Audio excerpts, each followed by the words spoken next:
नमस्कार, ABP news पर हाजिर हूं मैं रोमाना इसार खान।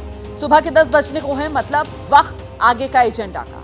और आगे का एजेंडा में आज क्या कुछ खास है, एक एक कर तमाम खबरें आपको दिखाते हैं। आज सबसे पहले बात करेंगे बीजेपी के कल्याण कार्ड की। आज उत्तर प्रदेश के पूर्व मुख्यमंत्री, बीजेपी के कद्दावर नेता रहे कल्याण सिंह की पुण्यतिथि है और इस दिन को बीजेपी हिंदू गौरव दिवस के रूप में मना रही है। अलीगढ़ में भव्य आयोजन किया गया है।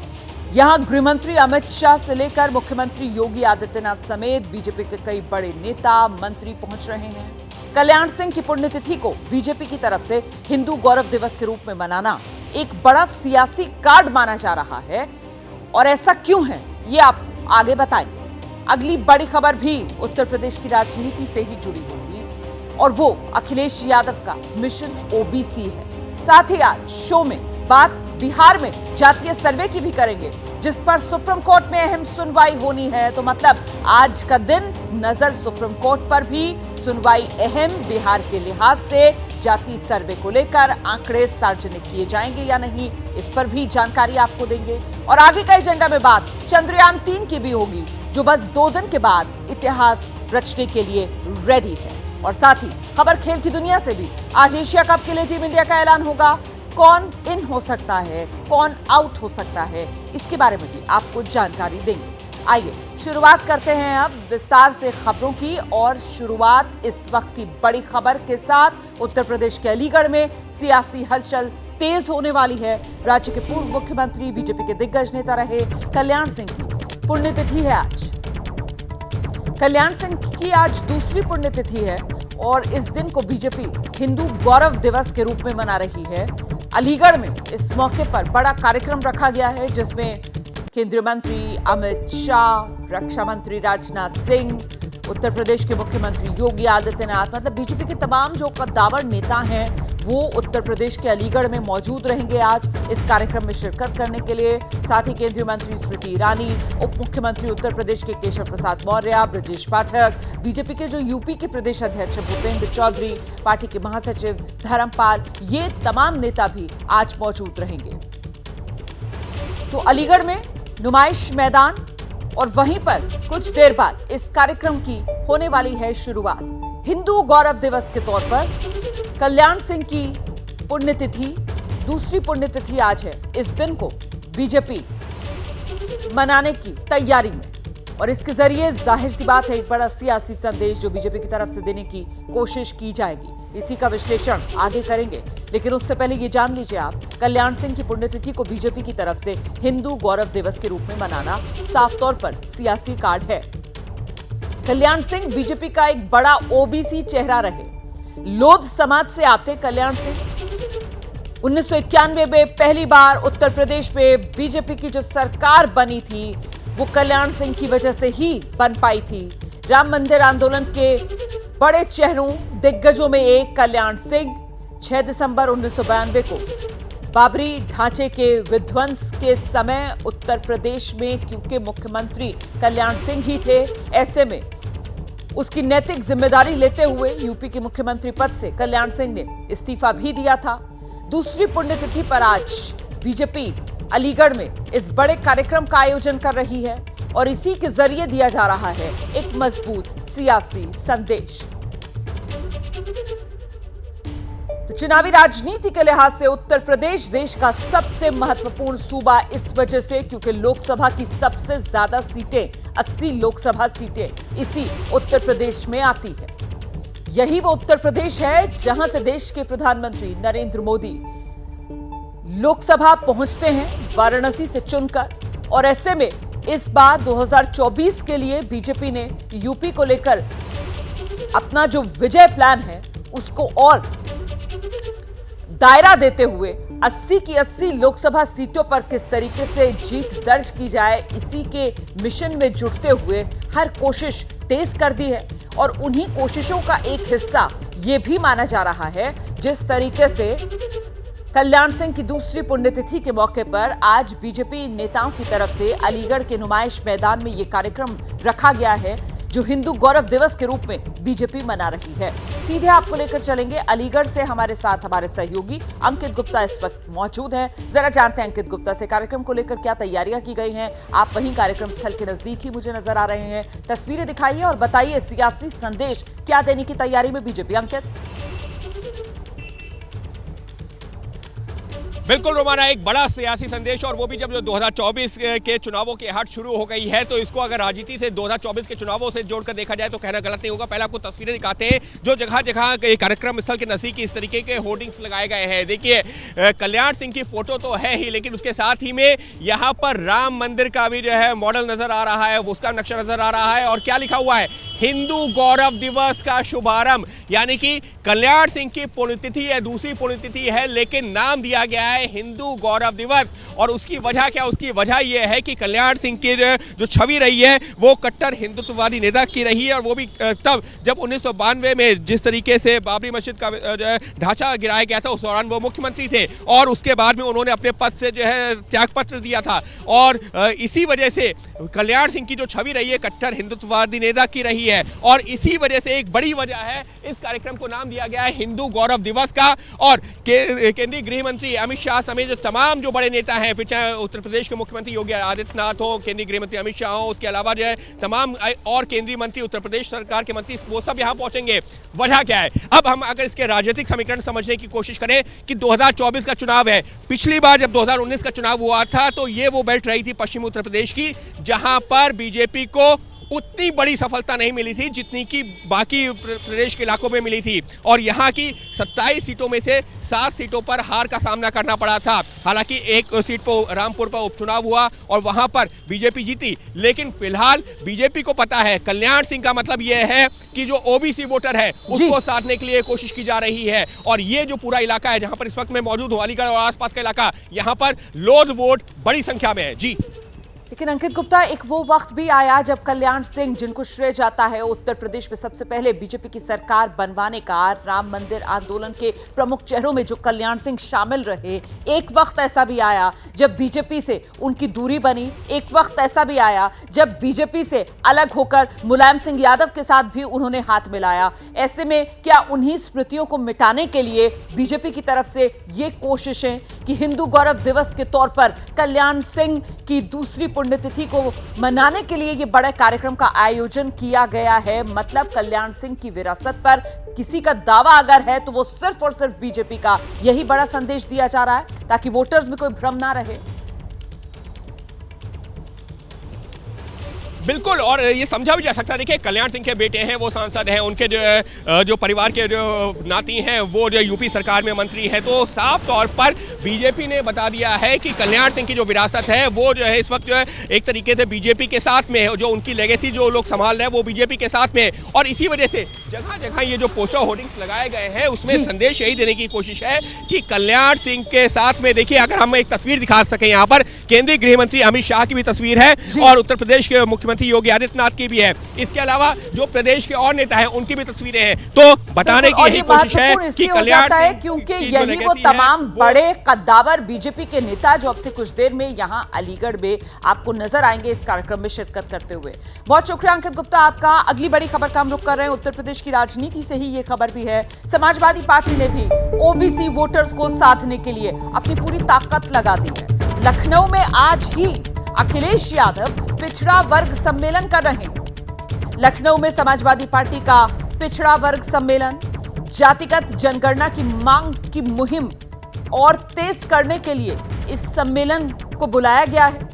और इस सम्मेलन में पिछड़ी जातियों में मौर्य, कुशवाहा, शाक्य, इस तरीके की जो तमाम जातियां हैं उनके नेताओं को यहां बुलाया गया है। और उसी वोट बैंक पर कहीं ना कहीं ये दाव लगाने की बड़ी कोशिश समाजवादी पार्टी की तरफ से नजर आ रही है। सैनी बिंद समाज को साधने की भी कोशिश इसको माना जा रहा है। समाजवादी पार्टी के दिग्गज ओबीसी नेता इसमें शामिल होंगे।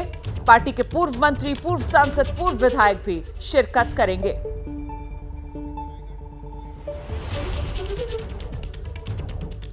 तो अखिलेश यादव आज पिछड़ा सम्मेलन में क्या बोलेंगे, इस पर सियासी विश्लेषकों की नजर जमी हुई है। और इससे पहले उन्होंने फिरोजाबाद में कल बीजेपी पर तीखा हमला बोला था। उन्होंने कहा कि बीजेपी को अपना परिवारवाद नजर नहीं आता है, समाजवादी पार्टी के अध्यक्ष ने दावा किया अगले साल के लोकसभा चुनाव में इंडिया गठबंधन उत्तर प्रदेश की सभी 80 सीटें जीतेगा। मैं आपको कह करके जा रहा हूं, इंडिया गठबंधन पीडीए के साथ 80 की 80 सीटें भारतीय जनता पार्टी को हराने जा रहे हैं। इस बार दिल्ली से भी जाएंगे, यूपी से भी जाएंगे। 14 में आए थे, 24 में चले जाएंगे। मैंने मुख्यमंत्री जी से पूछा था कि आपने सबसे पहले परिवारवाद शुरू किया, मुझसे पहले आप सांसद बन गए, और न केवल सांसद बन गए बल्कि आपने मठ के सबसे बड़े अधिकारी भी बन गए आप। तो ये परिवारवाद नहीं है क्या? बीजेपी को अपना परिवारवाद नहीं दिखाई देता है। अपना परिवारवाद देखने के लिए कौन सी आंखें चाहिए उनको? और आइए सीधे रुक करते हैं, हमारे साथ हमारे सहयोगी संजय त्रिपाठी इस वक्त मौजूद है और जानकारी देने के लिए अखिलेश यादव के मिशन ओबीसी पर। संजय, देखिए रोमाना, ये जो पीडीए फॉर्मूला है ना अखिलेश यादव का, पिछड़ा, दलित और अल्पसंख्यक, इन्हीं को लेकर के वो 2024 के इलेक्शन में जाने की तैयारी कर रहे हैं। और उत्तर प्रदेश में जैसा कि ये बात दीगर है कि यादव वोटों पर, अधिकांश यादव वोटों पर भारतीय जनता पार्टी का कब्जा है। इसके अलावा जितने भी गैर यादव ओबीसी हैं उनको रिझाने की, उनको मनाने की और उनको साथ लाने की तैयारी है। और उसी दिशा में ये पिछड़ा जो महासम्मेलन किया जा रहा है, इसमें अखिलेश यादव पहुँचेंगे। स्वामी प्रसाद मौर्य जो हैं ये इसके आयोजक हैं, जिसमें मुख्य रूप से जो काशी, कुशवाहा, शाक्य, सैनी, ये बिरादरी है, इनको बुलाया गया है। इनके लोग इस मंच पर रहेंगे और अखिलेश यादव भी उस मंच को साझा करेंगे। चूँकि उत्तर प्रदेश में 40% से ज़्यादा जो वोटर है वो माना जाता है कि ओबीसी के हैं और ये वोट बैंक एक बड़ा वोट बैंक है। निश्चित रूप से ये बात सभी को स्पष्ट है, पता है कि उत्तर प्रदेश से ही दिल्ली की सत्ता पर कब्जा करने का रास्ता निकलता है। तो ऐसे में जो ये ओबीसी वोटर हैं वो अखिलेश यादव को कहीं ना कहीं उन पर कब्जा जमाना चाहते हैं। तो ओबीसी वोटर को जोड़ने के लिए जातिगत जनगणना की मांग को और तेज करने की मुहिम को धार देने के लिए ये मिशन ओबीसी में जुटे अखिलेश यादव फिलहाल यहां पर नजर आ रहे हैं। अगली बड़ी खबर का रुख करते हैं। बिहार में जातिवाद सर्वे जो हो रहा है, इसी को लेकर आज सुप्रीम कोर्ट में अहम सुनवाई होनी है। ये जातिगत जनगणना जो बिहार में चल रही है, कोर्ट आज ये तय कर सकता है कि इस जातिगत जनगणना के जो सर्वे आएंगे, उन सर्वे के जो आंकड़े आएंगे, उन आंकड़ों को जारी करने पर अंतरिम रोक लगाई जाए या नहीं। याचिका में सर्वे के आंकड़े जारी करने पर रोक लगाने की मांग की गई है। इससे पहले जातिगत जनगणना पर किसी तरीके की कोई रोक नहीं, ये साफ सुप्रीम कोर्ट की तरफ से कर दिया गया था। लेकिन अब ये जो याचिका लगाई गई है, जिस पर आज सुप्रीम कोर्ट को फैसला देना है कि जो आंकड़े निकल कर आएंगे इस सर्वे के, उन आंकड़ों पर रोक लगा दी जाए। और जानकारी के लिए सीधे रुक करते हैं, मेरे साथ मेरे सहयोगी निपुण सहगल इस वक्त मौजूद हैं। निपुण, अपडेट दीजिए। बिल्कुल, देखिए दोपहर 2 बजे के आसपास रोमाना ये सुनवाई होनी है और मैं दर्शकों को बताना चाहूँगा कि ये अंतरिम रोक अगर सुप्रीम कोर्ट लगाना ज़रूरी नहीं समझता तो हो सकता है कि ये केस ही खारिज भी हो जाए, क्योंकि जस्टिस संजीव खन्ना की अध्यक्षता वाली जो बेंच है उसने ये कहा है कि हाईकोर्ट अपना एक विस्तृत आदेश दे चुका है।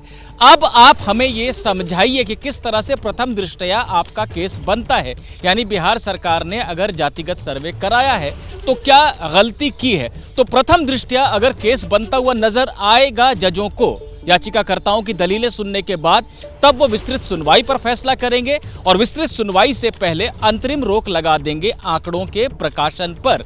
यानी अगर प्रथम दृष्टया केस ही बनता नजर नहीं आएगा तो शायद विस्तृत सुनवाई भी नहीं होगी या कम से कम अंतरिम रोक तो नहीं लगेगी। रोमाना, तो निपुण, ये जो याचिकाकर्ता है इनकी तरफ से दलील क्या दी गई है, किस आधार के तहत ये रोक लगाने की मांग कर रहे हैं आंकड़ों पर?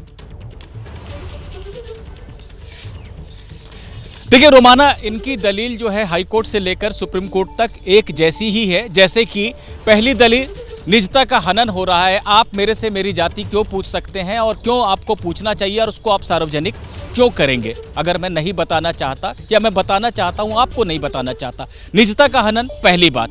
दूसरी बात, लीगल कॉम्पिटेंस नहीं है राज्य सरकार के पास कि वो जनगणना कराए। संविधान केंद्र सरकार को ही ये शक्ति देता है जनगणना कराने की। और तीसरी बात कि अगर आप कराना चाहते थे और किसी तरह से आपके पास कॉम्पिटेंस है, आप कह रहे हैं जनगणना नहीं है, ये एक सर्वे है, लोगों के स्थिति में सुधार कराने के लिए आंकड़े जुटाए जा रहे हैं, तब भी आपने एक एग्जीक्यूटिव ऑर्डर यानी प्रशासनिक आदेश जारी किया और सर्वे शुरू करा दिया। आपको बकायदा एक कानून पास कराना चाहिए था विधानसभा से। ये सभी दलीलें हैं। इसमें से निजता वाली बात को सुप्रीम कोर्ट लगभग खारिज कर चुका है, क्योंकि राज्य सरकार कह रही है कि जब आंकड़े सामने आएंगे तो किसी व्यक्ति विशेष की जाति नहीं बताई जाएगी, बल्कि पूरी आबादी के आंकड़े होंगे, तो इससे आपकी निजता का हनन नहीं होगा। तो आप नजर बनाकर रखिए, जैसे ही सुप्रीम कोर्ट की तरफ से इस मामले पर कोई अपडेट निकल कर आएगा, जैसे कि निपुण बता रहे हैं दोपहर 2 बजे इस मामले पर सुनवाई, फौरन आप तक अपडेट पहुंचाएंगे। आगे बढ़ रहे हैं हम, अब बात कर लेते हैं जरा चंद्रयान 3 की, जिसके चांद पर उतरने का काउंटडाउन शुरू हो चुका है। सिर्फ 2 दिन का इंतजार और 2 दिन बाद हिंदुस्तान चांद पर जय हिंद की गर्जना होगी, क्योंकि चांद के दक्षिणी ध्रुव पर उतरने वाला ये पहला स्पेसक्राफ्ट होगा। और इस बीच लैंडिंग से पहले चांद की वो तस्वीरें भी सामने आई हैं जिन्हें लैंडर विक्रम ने खींचा है। लैंडर विक्रम ने भेजी हैं चांद की लेटेस्ट तस्वीरें। बेहद खूबसूरत ये तस्वीरें हैं। लैंडर में लगे LHDA कैमरे ने ये तस्वीरें खींची हैं। सेफ लैंडिंग एरिया ढूंढने में एक तरीके से मददगार ये तस्वीरें। LHDA कैमरा इस वक्त चांद और लैंडर के बीच न्यूनतम दूरी सिर्फ 25 किलोमीटर की रह गई है और उसी दूरी पर ये तस्वीरें क्लिक करने का काम जारी है। 23 अगस्त वो तारीख है जब सॉफ्ट लैंडिंग के लिए पूरी तरह रेडी विक्रम लैंडर होगा और इसरो के मुताबिक लैंडिंग का वक्त होगा शाम 6:04 पर। तो 23 अगस्त शाम 6:04 पर लैंडिंग। अभी तक का बड़ा अपडेट यही है। सीधे आपको लेकर चलते हैं, हमारे साथ हमारे सहयोगी श्रीनिवास इस वक्त मौजूद हैं। जरा जानते हैं श्रीनिवास से। श्रीनिवास, ये कैलकुलेशंस के आधार पर वक्त 6:04 और तारीख 23 अगस्त जो पहले से ही तय थी, वो सामने आ रही है जानकारी? देखिए रोमाना, मैं आपको बताऊं कि चांद पे लैंडिंग के लिए सबसे अहम मुद्दा ये है कि उस वक्त लैंडिंग के लिए वहां का वातावरण अनुकूल है या नहीं। और ये बताया गया कि चंद्रयान जब भी वहाँ लैंडिंग करेगा उस वक्त चांद पर दिन का वक्त होना चाहिए। और इसके पीछे भी तमाम कैलकुलेशन है, क्योंकि चंद्रमा पे जो एक दिन होता है वो धरती के 14 दिन के बराबर होता है और रात वहाँ बहुत ही ठंडी होती है। रात में तापमान तकरीबन 0 से 180 डिग्री नीचे तक चला जाता है। और इस स्थिति में अगर वहाँ पे हमारा चंद्रयान यानी कि लैंडर लैंड भी करता है तो वो काम करने के लायक नहीं होगा, क्योंकि इतने नीचे तापमान को उसके अंदर लगे तमाम सेंसर्स और इक्विपमेंट्स जो हैं वो झेल नहीं पाएंगे। तो यही कारण है कि चांद के दर पे पहुंचकर अभी भी चंद्रयान दस्तक देने के लिए इंतज़ार कर रहा है, क्योंकि इस वक्त चांद पर रात हो रही है। और 23 तारीख वो दिन होगा, वो वक्त होगा जब चंद्रमा पे उस वक्त उजाला हो जाएगा और चंद्रमा पे सूरज की किरणें यानी कि वहाँ दिन का माहौल होगा। तो उसी वक्त चंद्रयान जो है उसकी सतह पर जय हिंद कहता हुआ अपने कदम रखेगा। और यही वजह है कि लैंडर को अभी भी 2 दिन का इंतज़ार करना पड़ेगा चांद की सतह पर कदम रखने के लिए। रोमाना, बिल्कुल। और चांद की गणना के हिसाब से एक दिन ही, मतलब जमीन के हिसाब से वो 14 दिन हुए जब ये जो रोवर प्रज्ञान जो इस लैंडर में से निकलेगा और फिर वो अशोक स्तंभ और जय हिंद करते हुए जिस तरीके से चांद की सतह पर आगे बढ़ेगा वो काम कर पाएगा। लेकिन मेरा सवाल ये था कि जिस तरीके से पहले ये एक टाइम फ्रेम सामने निकल कर आया था कि साहब 23 अगस्त को 5:45 बजे के आसपास ये विक्रम लैंडर जो है वो चांद की सतह पर लैंड करेगा, अब इसमें थोड़ी तब्दीली नजर आ रही है। अभी का जो अपडेट है वो 6:04 वाला समय सामने निकल कर आया है। तो इतनी माइन्यूट ये जो डिटेलिंग की जा रही है, इसका आधार क्या है? ये कुछ जानकारी मिल पा रही है? देखिए रोमाना, मैं आपको बताऊं, पहले भी जो वक्त दिया गया था, एक तो वक्त पहले बताया गया था 5:37, फिर एक चेंज आया था, बताया गया था कि 5:30 बजे से लेकर शाम के 6:30 बजे के बीच चंद्रयान लैंड करेगा। इसके पीछे की भी वजह है, गति को नियंत्रित करना है, इसलिए इस बार कोई चूक ना हो जाए, इसलिए हर माइन्यूट चीज पर ध्यान दिया जा रहा है। और सबसे अहम बात यह है जी। कि अगर इस दूरी के बाद जब एक बार चंद्रयान यानी कि लैंडर जी। चांद की तरफ उतरना स्टार्ट करेगा तो फिर नीचे के ट्रैकिंग सेंटर के कमांड के बस में कुछ नहीं रह पाएगा, क्योंकि सारी चीज जो है उसमें लगे सॉफ्टवेयर में पहले से ही प्रोग्राम किया गया है। बहुत शुक्रिया श्रीनिवास इस तमाम जानकारी के लिए। तो बस 2 दिन का इंतजार और 23 अगस्त शाम 6:04 जब ये विक्रम लैंडर चांद की सतह पर सॉफ्ट लैंडिंग करेगा। आगे का एजेंडा देख रहे हैं आप और शो में अब खबर खेल जगत से है। आज दरअसल एशिया कप के लिए जो भारतीय क्रिकेट टीम है उसके नाम का ऐलान किया जाना है। टीम के चीफ सिलेक्टर है अजीत अगरकर। आज टीम का चयन कर नामों का ऐलान किया जाएगा। आपको बता दें 30 अगस्त से शुरू होने जा रहे एशिया कप के लिए टीम इंडिया के नामों का ऐलान दोपहर 1:30 बजे तक टीम इंडिया के खिलाड़ियों के नाम का ऐलान होना है। तो एशिया कप के लिए टीम के खिलाड़ियों के नाम का ऐलान संभव। चीफ सिलेक्टर अजीत अगरकर की अगुवाई में होने वाली मीटिंग में कप्तान रोहित शर्मा मौजूद रहेंगे, कोच राहुल द्रविड़ भी शामिल होंगे। और वर्ल्ड कप से पहले ये एशिया कप भारत के लिए बेहद अहम टूर्नामेंट। ये भी तय है जिन खिलाड़ियों को एशिया कप के लिए चुना जाएगा लगभग वही वर्ल्ड कप की टीम का भी हिस्सा होंगे, ऐसा भी माना जा रहा है। तो ये रणनीति के लिहाज से बेहद अहम होगा। 2 महत्वपूर्ण टूर्नामेंट, पहले एशिया कप और उसके बाद वर्ल्ड कप। ऐसे में एशिया कप के लिए जिन खिलाड़ियों का चयन काफी हद तक संभावना यही जताई जा रही है कि वर्ल्ड कप को लेकर भी टीम इंडिया की तस्वीर क्लियर हो जाएगी। तो आज दोपहर में ये बैठक जिसमें चीफ सिलेक्टर के साथ कप्तान रोहित शर्मा, कोच राहुल द्रविड़ भी शामिल रहेंगे। टीम में 17 खिलाड़ियों के नाम का ऐलान किया जा सकता है, 17 खिलाड़ियों का चयन किया जा सकता है। तो टीम इंडिया का सिलेक्शन आज एशिया कप के लिए, टीम के खिलाड़ियों का चयन और फिर उनके नाम का ऐलान जो किया जाना है। और जाहिर सी बात है बैलेंस टीम मतलब जीत का चांस पक्का। और ऐसे में किस किस पर इस बार भरोसा जताएंगे सिलेक्टर्स, इसी को लेकर सबको इंतजार है। सीधे आपको लेकर चलते हैं, हमारे साथ हमारे सहयोगी जीएस विवेक इस वक्त मौजूद है। जरा जानते हैं जीएस विवेक से 17 खिलाड़ियों का चयन होना है, क्या है महत्वपूर्ण बिंदु जिस पर नजर रखनी चाहिए जीएस विवेक?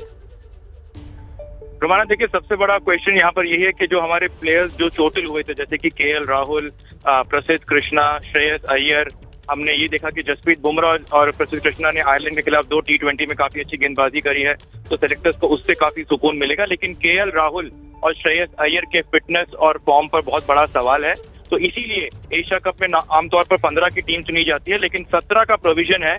तो इसीलिए माना यह जा रहा है कि सिलेक्टर्स उन दोनों को भी रख के बैकअप में एक टीम ऐसा पिक करेंगे जिसमें 17 लोग होंगे। और वर्ल्ड कप की अगर हम बात करें तो सितंबर 5 आखिरी दिन है, तो इसीलिए वो ऐलान भी आज ही मुमकिन है। हालांकि आप चेंजेस कभी भी कर सकते हैं, तो इसीलिए सबकी नजरें होंगी केएल राहुल और श्रेयस अय्यर पर। बहुत शुक्रिया आपका जीएस विवेक इस तमाम जानकारी के लिए। तो फिर टीम इंडिया के खिलाड़ियों के नाम का ऐलान जो आज दोपहर किया जाएगा, नजर हमारी बनी रहेगी। आगे का एजेंडा देख रहे हैं आप, एबीपी न्यूज पर हाजिर हूं मैं रुमाना इसार खान। क्रिकेट ये शब्द सुनकर आपके जहन में क्या आता है?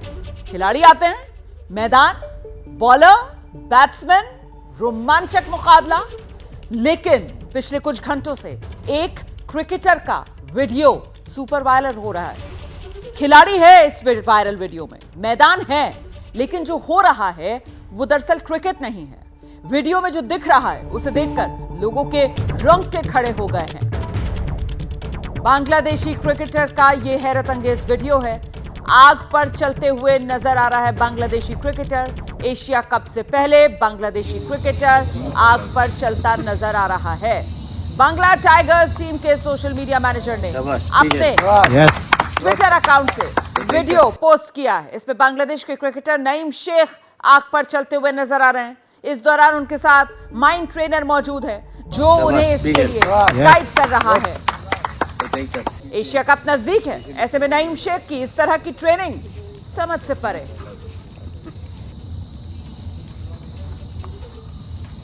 शाबाश बिगल। Yes good. शाबाश बिगल यस तो बांग्ला टाइगर्स टीम के सोशल मीडिया मैनेजर ने अपने ट्विटर अकाउंट से ये वीडियो पोस्ट किया है। शाबाश, बांग्लादेश के क्रिकेटर नईम शेख को देख रहे हैं आप आंख पर चलते हुए। माइंड ट्रेनर टीम के वो भी मौजूद नजर आ रहे हैं और माइंड ट्रेनर कैसे गाइड कर रहे हैं, मोटिवेट कर रहे हैं, ये भी आप देख सकते हैं। लेकिन इस तरीके की ट्रेनिंग का क्या फायदा, इस तरह की ट्रेनिंग का क्या मतलब? इस तरीके की ट्रेनिंग, इससे तो और खिलाड़ी जख्मी हो रहा है। तो फिर आखिरकार ऐसी ट्रेनिंग से हासिल क्या कर रही है बांग्लादेश की टीम, ये समझ से परे है। अंगारों पर चलते हुए मोहम्मद नईम को आप देख रहे हैं। अंगारों पर चलकर क्रिकेट के लिहाज से ये कौन सी ट्रेनिंग की जा रही है, इसके बारे में बताना मुश्किल है। जिस बात का जिक्र मैं कर रही थी, जो बांग्ला टाइगर्स टीम है उसी के सोशल मीडिया मैनेजर ने अपने ट्विटर अकाउंट से ये वीडियो जो पोस्ट किया है और इसी को जो रीट्वीट है वो हर्षल गिब्स की तरफ से किया गया है और मजाकिया अंदाज में उन्होंने लिखा है what about walking on water, कि भाई आग पर तो चल लिए, अब पानी पर चलने को लेकर क्या इरादा। तो देखिए किस तरीके से चुटकी यहां पर हर्षल गिब्स की तरफ से ली गई है। तो ये आपके सामने सोशल मीडिया पर किस तरीके से अब इस वीडियो के वायरल होने के बाद चुटकियां ली जा रही हैं, जमकर ये वीडियो वायरल हो रहा है। इसको अंधविश्वास बढ़ाने से जोड़कर भी देखा जा रहा है, क्योंकि देखिए इस तरीके से अंगारों के पिच पर एक खिलाड़ी को चलाना, इसका क्रिकेट की ट्रेनिंग से तो कोई लेना देना समझ में आता नहीं है। तो जाहिर सी बात है इसको लेकर सवाल उठेंगे। मैदान में ये अंगारों वाली पिच देख रहे हैं आप, कैसे शोले धधक रहे हैं, नीचे धधकते हुए शोले हैं और इन धधकते हुए शोलों पर आप देख रहे हैं मोहम्मद नईम, बांग्लादेशी क्रिकेटर, चलते हुए नजर आ रहे हैं। आपको बता दें मोहम्मद नईम अब तक बांग्लादेश के लिए 4 वनडे मैचेस खेल चुके हैं, 1 टेस्ट मैच, 35 T20 मैचेस खेल चुके हैं। एशिया कप के लिए उन्हें टीम में शामिल किया गया है। बांग्लादेश की टीम अब तक के इतिहास में एक बार भी एशिया कप का खिताब नहीं जीती है। ऐसे में एशिया कप के लिए ऐसी ट्रेनिंग अपने आप में कई सवाल खड़ी कर रही है। ये ट्रेनिंग का हिस्सा है या फिर कोई मन्नत वन्नत का चक्कर, इसको लेकर भी सवाल पूछे जाएंगे। क्योंकि अमूमन इस तरीके के जो तस्वीरें हैं, जो वीडियो हैं, वो जो धार्मिक स्थल होते हैं, जो दरगाहें होती हैं, जो मंदिर होते हैं, वहां पर नजर आते हैं। मान्यताओं से जुड़ी हुई इस तरीके की तस्वीरें सामने नजर आती हैं। ऐसे में हैरान कर रही हैं मुझे तो ये तस्वीरें, वाकई में ये तस्वीरें मेरी समझ से परे हैं। लेकिन हमारे साथ इस वक्त क्रिकेट की दुनिया के लेजेंड कपिल देव सर जुड़ रहे हैं और अपने सहयोगी GS विवेक भी हमारे साथ मौजूद है। मैं कपिल पाजी का पहले रुख करूंगी। कपिल पाजी, मेरी तो समझ से परे हैं सर, ये मैदान पर ये अंगारे की पिच बनाकर उस पर खिलाड़ी चल रहा है, इसका आपको कुछ लेना देना नजर आ रहा है क्या क्रिकेट से? पता नहीं, उनका माइंड सेट है। अगर उनसे उनका माइंड सेट स्ट्रॉन्ग होता है तो ठीक है। आज नई जनरेशन है, नई जनरेशन क्या सोचती है बहुत मुश्किल है कहना, लेकिन शायद आने वाले समय में सब प्लेयर बोले कि यही एक तरीका है। लेकिन मैं ये जरूर कहूंगा कि आपको क्रिकेट के ऊपर ध्यान देना चाहिए, इन चीजों के ऊपर शायद कम ध्यान हो तो बेहतर है। लेकिन कल इसका क्या फायदा होगा वो तो वक्त ही बताएगा। लेकिन मैं थोड़ा सा हैरान था कि इतना समय क्रिकेट के मैदान में बिताया जाए तो और भी बेहतर होगा। लेकिन हर इंसान की एक अपनी सोच है and good luck to him अगर उसकी परफॉर्मेंस इससे बेहतर हो सकती है। सर, इससे तो उल्टा खतरा नहीं लगता है कि आप खिलाड़ी को मतलब एक्सपोज कर रहे हैं खतरे की तरफ? अंगारे नजर आ रहे हैं और बाकायदा धधक से रहे हैं वो अंगारे। अब पैर जल जाएं फिर फील्ड में कैसे भागेंगे सर, कैसे खेल खेलेंगे?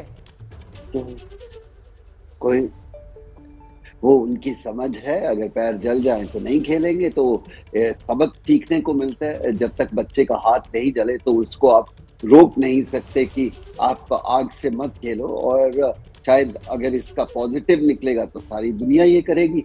और अगर नेगेटिव निकला तो इसकी क्रिटिसिज्म होगी। और शायद हम जैसे चैनल को भी इसको ज्यादा महत्व नहीं देना चाहिए कि इन चीजों के ऊपर अंधविश्वास मैं मानता हूँ, आप मानते हैं, लेकिन छोड़ देना चाहिए इन चीजों को, ज्यादा इसकी चर्चा ना हो तो बेहतर है। बिल्कुल सर, फिलहाल पॉजिटिव और नेगेटिव से अलग हटकर ये जो वीडियो है इसका मजाक ज्यादा बन रहा है। वो एक ट्विटर अकाउंट से ट्वीट किया गया जिसमें लिखा हुआ था कि साहब अंगारों पर तो चल लिए, अब कैसा रहे अगर आप पानी पर भी चलकर दिखा दें तो। देखिए, ये नई जनरेशन है, इनकी लाइफस्टाइल यही है कि इनके कितने फॉलोअर हैं या क्या है, जो हमें नहीं समझ आता क्योंकि हम इस दौर में नहीं हैं। हमने कभी ट्विटर का या बाकी इन चीज़ों का इस्तेमाल नहीं किया। अगर आपको ये कुछ करना ही है तो ये वेरी पर्सनल है, ये पब्लिक को दिखाने के लिए नहीं होता। लेकिन नई जनरेशन बोला है कि वो आज फोटो लेते हैं, सबको दिखाना चाहते हैं क्या कर रहे हैं। आप योगा करते हो तो वो कुछ लोग कहते हैं योगा से क्या फायदा हो सकता है, तो इसलिए हम किसी को नेगेटिव साइड से नहीं देखते। उम्मीद करते हैं कि जो ये कर रहे हैं ये तो पहले दिखाएं ना, और दूसरा ये वेरी पर्सनल थिंग, और पर्सनल पब्लिक को दिखाने का कोई जरूरत नहीं है। ये मामला सर आपको विश्वास और अंधविश्वास वाला ज्यादा नजर आता है? मतलब क्योंकि कॉमन सेंस ये कहती है कि साहब क्रिकेट के लिहाज से, फिजिकल ट्रेनिंग के लिहाज से तो इसका कोई तुक बनता नहीं है। ये उसी दिशा में जाता हुआ मामला ज्यादा नजर आ रहा है। देखिए, आप उसकी तरफ से देखेंगे तो ये लगेगा कि वो डिटर्मिनेशन है कि आग के या अंगारों के ऊपर भी चल सकता है। ये वक्त बताएगा। हाँ, हम ये जरूर कहेंगे, अगर मेरा कोई शिष्य हो मैं उससे ये जरूर बोलूं और समय क्रिकेट के मैदान पे बिताओ और अपनी हेल्थ के ऊपर ध्यान दो। जैसे योगा की मैंने बात की, योगा के बेनिफिट्स हैं जी। और अगर कोई नहीं मानता तो उसके लिए तो ये उसका वक्त ही बताएगा कि क्या ये सही है या गलत है। मुझे थोड़ा सा हैरान लगा, मैं टिप्पणी नहीं करना चाहता कि पानी पे चले या कहीं और कुछ कर सकता है, लेकिन आज के नए युग के लड़कों को या लड़कियों को कुछ ज्यादा कहने की जरूरत नहीं है। बहुत समझदार है। उम्मीद करते हैं कि ये उनके बेनिफिट के लिए हो क्योंकि मैं पॉजिटिव इंसान। बहुत शुक्रिया कपिल पाजी, आपने इतने बढ़िया तरीके से पूरे मामले को यहाँ पर डिटेल में दर्शकों के सामने रखा। मतलब कपिल पाजी ने ये भी बताया उस खिलाड़ी के नजरिए से कि हो सकता है साहब वो ये अपने जहन में सोच रहा हो कि डिटर्मिनेशन है उसका और वो खुद को मजबूत कर रहा है। और महत्वपूर्ण लेकिन ये हो जाता है कि साहब जब आप खिलाड़ी हैं आप खेल पर ज्यादा फोकस करें और खुद को इंजरी से बचाने पर भी आपका फोकस होना चाहिए। इस तरीके के खतरों के खिलाड़ी बनकर कहीं मामला उल्टा ना पड़ जाए। खबर राजधानी दिल्ली से है। नागलोई में भीषण आग लग गई है। दिल्ली का नागलोई इलाका, यहां पर प्लास्टिक पाइप बनाने की एक फैक्ट्री है। इसी फैक्ट्री में यह भीषण आग लगी है। तस्वीरें आपके सामने हैं। दमकल की गाड़ियां मौके पर पहुंची हैं। पानी की बौछार की जा रही है। आग पर काबू पाने की कोशिशें जारी हैं। और ये जो प्लास्टिक के पाइप बनाने वाली फैक्ट्री जिसमें आग लगी, इसकी वजह से ये आकलन किया जा रहा है कि साहब लाखों का नुकसान हुआ है। तस्वीरें आपके सामने हैं। देखिए किस तरीके से आग की लपटें धधकती हुई। राजधानी दिल्ली के नागलोई इलाके में ये प्लास्टिक पाइप बनाने की फैक्ट्री। आगे बढ़ रहे हैं, अगली खबर का रुख कर रहे हैं। कांग्रेस के नेता हैं आचार्य प्रमोद कृष्णम। आप जानते हैं उन्होंने अपनी ही पार्टी के नेताओं को लेकर बड़ा बयान दे दिया है। आचार्य प्रमोद कृष्णम कह रहे हैं कांग्रेस के कुछ नेताओं को हिंदू नाम से नफरत है, कांग्रेस के कुछ नेताओं को भगवा से नफरत है, कुछ नेता टुकड़े टुकड़े गैंग को पसंद करते हैं। ये कहना है आचार्य प्रमोद कृष्णम का। कांग्रेस पार्टी के भीतर कुछ ऐसे लोग घुसाए हैं और ऐसे लोगों ने कब्जा जमा लिया है जिन्हें हिंदू धर्म और हिंदू नाम से चिढ़ है, उन्हें भगवा से चिढ़ है, वो भारत माता की जय से नफरत करते हैं, वंदे मातरम से उन्हें प्रॉब्लम है। भारत को टुकड़े टुकड़े करने की बात करने वाले लोग कांग्रेस पार्टी के बड़े बड़े पदों पर आ गए हैं। तो मुझे लगता है कि वो कांग्रेस पार्टी को महात्मा गांधी के रास्ते से हटा के, इंदिरा गांधी और पंडित जवाहरलाल नेहरू के रास्ते से हटा के वामपंथ के रास्ते पे ले जाना चाहते हैं। सीधे रुख करते हैं, हमारे साथ हमारे सहयोगी संजय त्रिपाठी इस वक्त मौजूद है। संजय, अभी अभी मल्लिकार्जुन खड़गे की नई टीम का ऐलान हुआ है और ऐसे में आचार्य प्रमोद कृष्णम का ये बयान निशाना किस पर? देखिए रोमाना, कल की पीठ के पीठाधीश्वर हैं आचार्य प्रमोद कृष्णम और ठीक ठाक उनकी फैन फॉलोइंग भी है। प्रियंका गांधी कैंप के बहुत खास सदस्य माने जाते हैं और जिस तरह से वो पहले भी इस तरह के बयान देते रहे हैं जिसमें कांग्रेस के नेताओं को घेरते रहे हैं, ताजा बयान उनका उसी कड़ी में है। और आज भी उन्होंने एक बयान दिया है जिसमें जो कांग्रेस के राजस्थान के मुख्यमंत्री हैं उनके खिलाफ साफ तौर पर ये कहा है भ्रष्टाचार, बलात्कार, लूट खसोट, खनन, नाजिर जुनैद की हत्या जैसे तमाम संगीन आरोप के जिम्मेदार उनको बताया है अशोक गहलोत को, जो बिल्कुल। तो अपनी ही पार्टी की मुश्किल बढ़ाते हुए आचार्य प्रमोद कृष्णम इस बयान के जरिए नजर आ रहे हैं। पत्रकारिता कोई इमोशन नहीं है, ना अपना कोई ज्ञान देना है और ना कोई विचार थोपना है। पत्रकारिता क्या है? पत्रकारिता का मतलब है सही जानकारी इकट्ठा करना और तथ्य बताना। पत्रकारिता आज जितने महत्वपूर्ण दौर में है शायद पहले नहीं थी। इस दौर से निकलने के लिए सिर्फ सच दिखाने की जरूरत है, वो सच जो आपके हित को आगे रखे। इसलिए अब रात 9 बजे प्राइम टाइम नहीं होगा, ये आपका टाइम है। जगविंदर पटियाल के साथ देखिए पब्लिक इंटरेस्ट सोमवार से शुक्रवार रात 9 बजे सिर्फ एबीपी न्यूज पर। एबीपी न्यूज आपको रखे आगे।